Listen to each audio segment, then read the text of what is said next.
Hello, everybody. Welcome to Inner Truth Recovery's YouTube channel. It's Jamie and Jess here to talk about all things recovery, self-reflection, and reconnecting to your inner truth. For those of you who don't know, we do lead a free women's sharing circle on Wednesday evenings, 6 p.m. Central Standard Time. It's usually about an hour long. So if you are a woman in recovery of anything, addictions, alcohol, drugs, your mind, any kind of bad habit, really anything. So we encompass a lot. So we would love to have you to our weekly sharing circle, and you can find all the details, information in our about section below, I think. And if you need the Zoom link, just reach out to us. You can also find us on Instagram at Inner Truth Recovery. We're diving into a topic on victim consciousness. This is really what our program is based around: victim consciousness, stepping out of victim consciousness. But we really just want to talk about what that is, what that means to us. And then what's really exciting is we're going to be interviewing other people that, are in recovery, and to get their kind of take on victim consciousness and how they work with this energy, not only within their own recovery process, within their own recovery stories, but also maybe how they work with it with other people as well. So stay tuned for some of that coming up. Yay. All right, I'll turn it over to you, Jess. Awesome. Awesome. Thank you. Yes.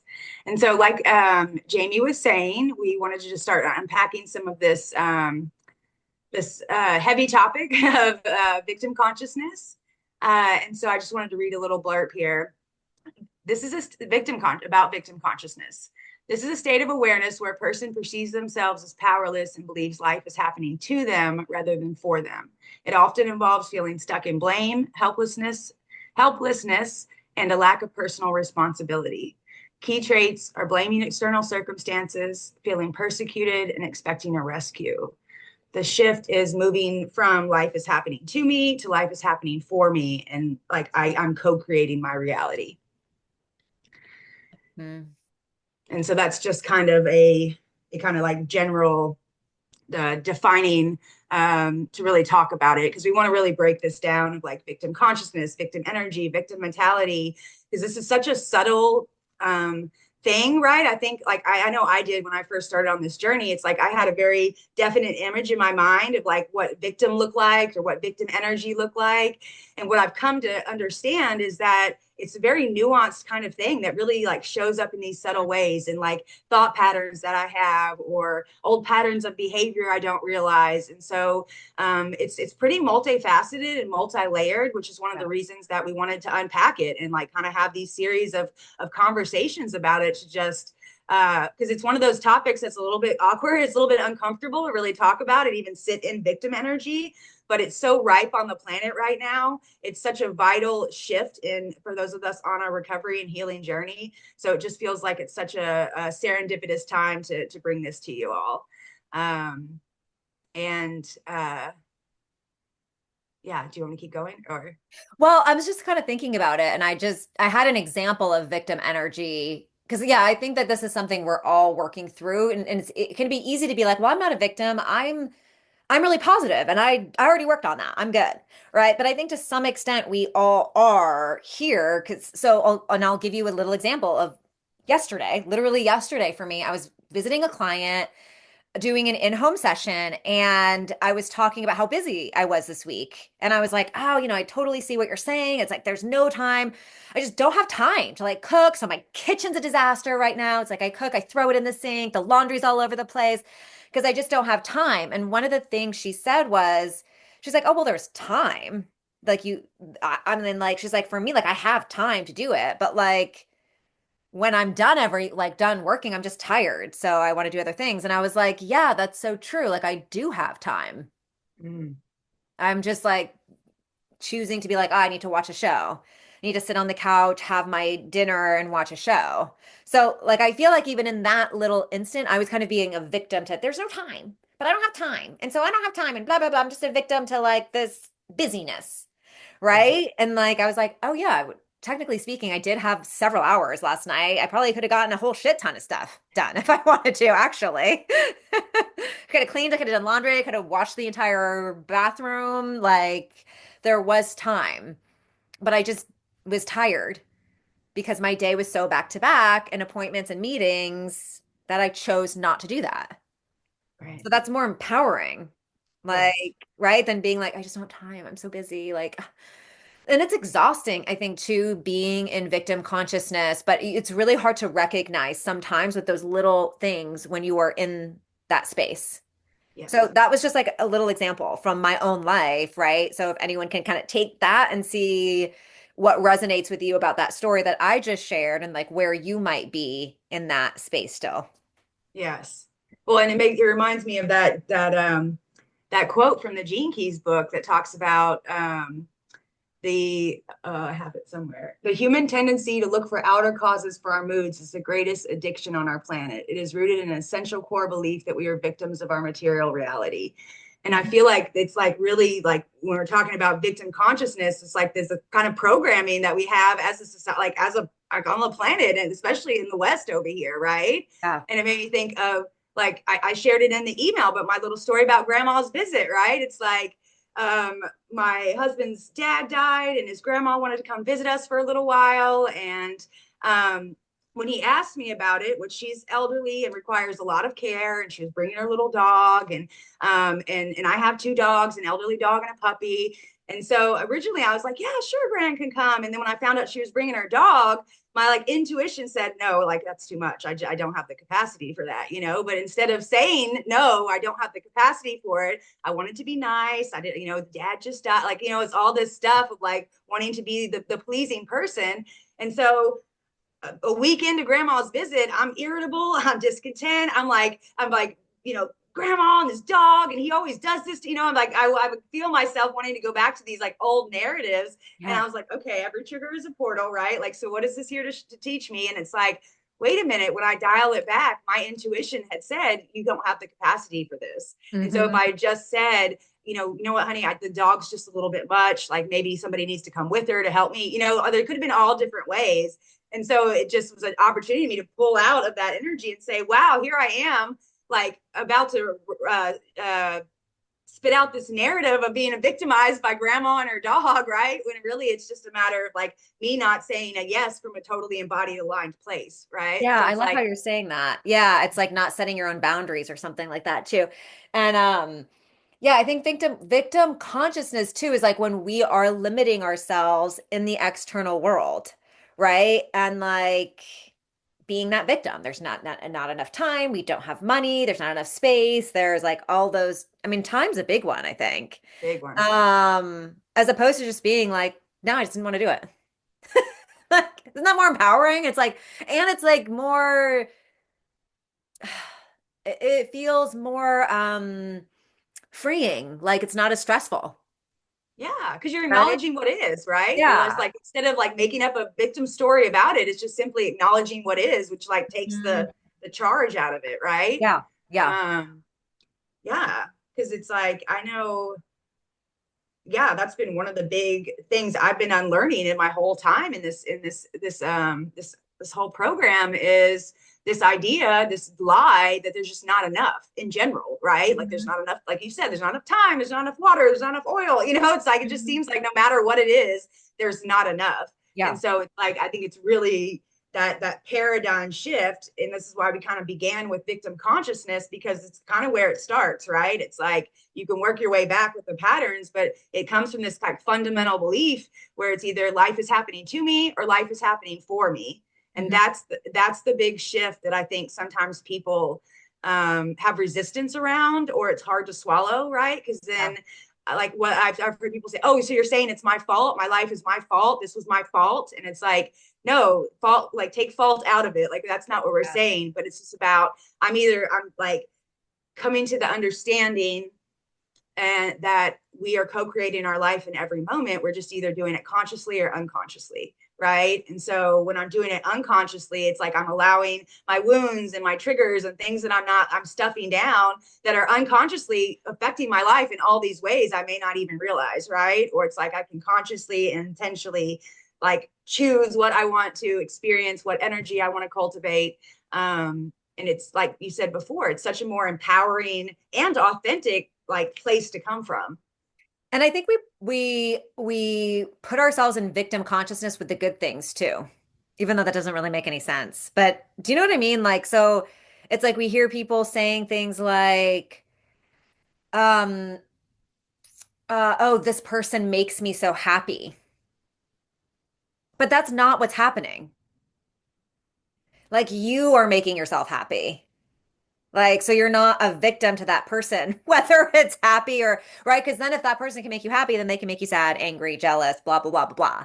Right. Right? All those other things. But that's like your response to your environment. Yeah. Right? And so it's even like claiming that stuff. It's like Yes. claiming even the good stuff. Like, oh, I'm just making myself so happy right now. Right?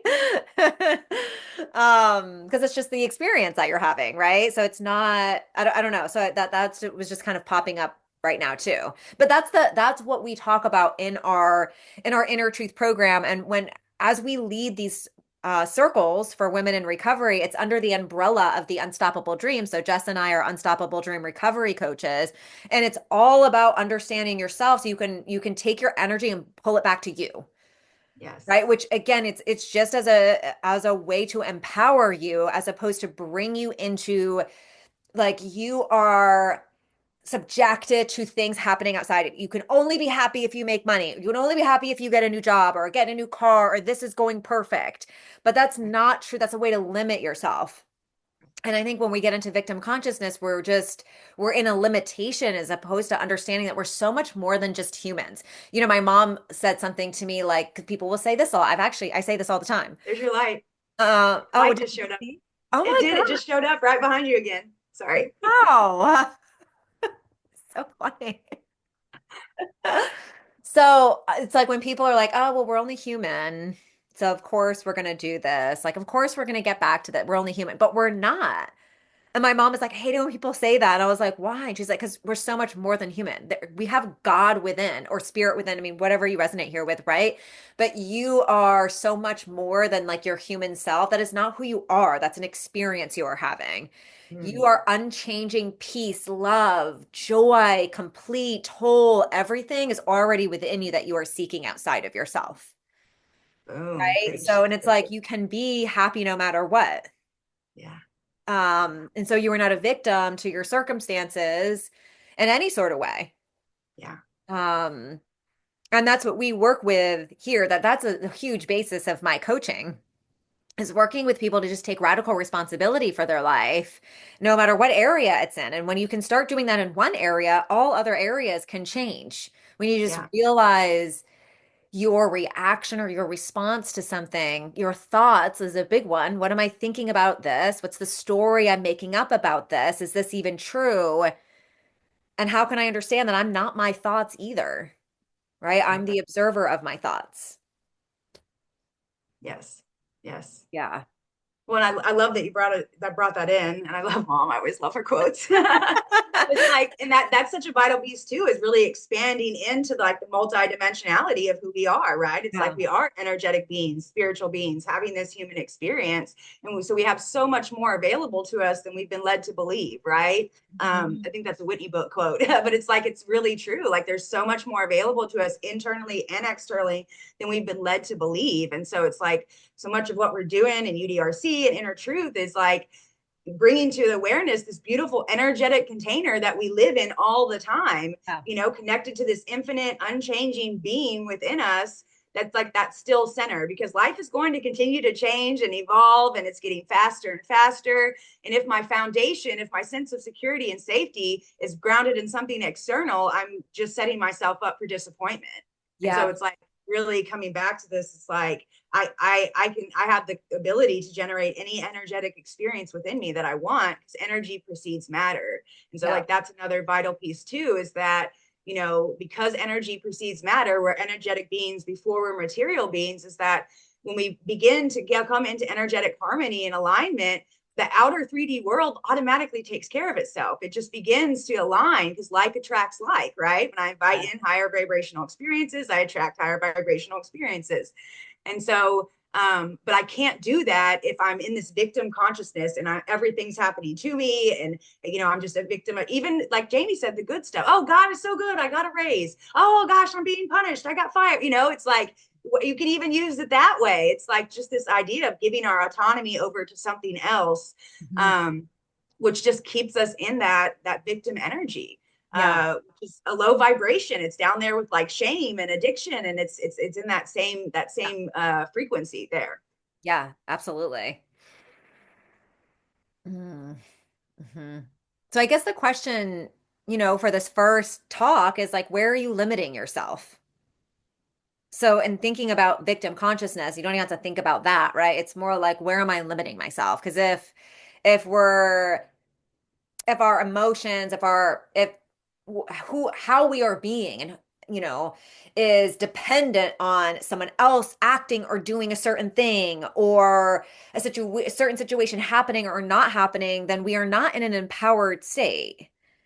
We're limited. That's very limiting. If you need things to happen or to not happen or people to do things or not do things in order for you to be a certain way, you're just limiting yourself. And you can be so much more than that. So just something to think about is, where are you limiting yourself right now? And Yeah. and not to shame yourself or judge yourself Oh, like you're dumb or stupid. No, like we all do it.